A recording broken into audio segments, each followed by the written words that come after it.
कोळंबी या भाजीची खासियत म्हणजे ती बनवायला वेळ कमी लागतो, पण चव मात्र अतिशय उत्कृष्ट लागते. जेव्हा गरम भातावर ही भाजी वाढली जाते, तेव्हा तिची चव अजून खुलते.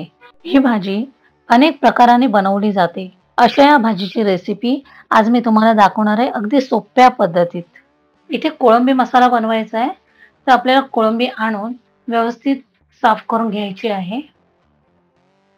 इथे मी 2 ते 3 कांदे घेतले आहेत. त्याचप्रमाणे 3 टोमॅटो घेतले आहेत. कढीपत्त्याची पानं घेतली आहेत. कोथिंबीर जवळजवळ 1 मूठ घेतलेली आहे.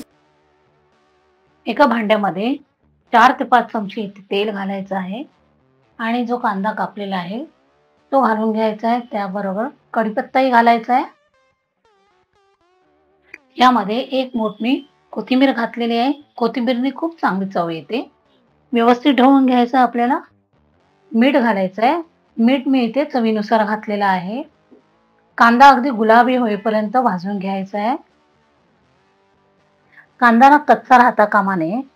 त्यातला उग्र वास आहे तो निघून जायला पाहिजे, म्हणून व्यवस्थित ढवळून घ्यायचा आहे.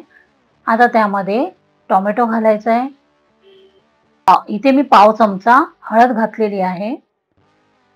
जवळजवळ 1 ते सव्वा चमचा मी तिखा लाल घातलेला आहे. हा मालवणी मसाला नाही, तिखा लाल आहे. तर वेगळा आपल्याला गरम मसाला घालायला लागेल. इथे मी 1 चमचा गरम मसाला घातला आहे. आता व्यवस्थित ढवळून घ्यायचं आहे. एकजीव करून घ्यायचं आहे. जरा टोमॅटो पण नरम व्हायला लागेल, म्हणून आपण व्यवस्थित ढवळून घेऊया. त्यामध्ये प्रॉन्स टाकायचे आहेत आपल्याला. ही टोमॅटोची भाजी तयार झाली आहे. आता आपण त्यामध्ये प्रॉन्स टाकूया. कोकम पण टाकायला लागेल. जवळजवळ मी 200 ते 250 ग्रॅम कोळंबी घातलेली आहे. त्यामध्ये 4 ते 5 आमसुलं म्हणजे कोकम टाकले. आता व्यवस्थित परतून घ्यायची आहे.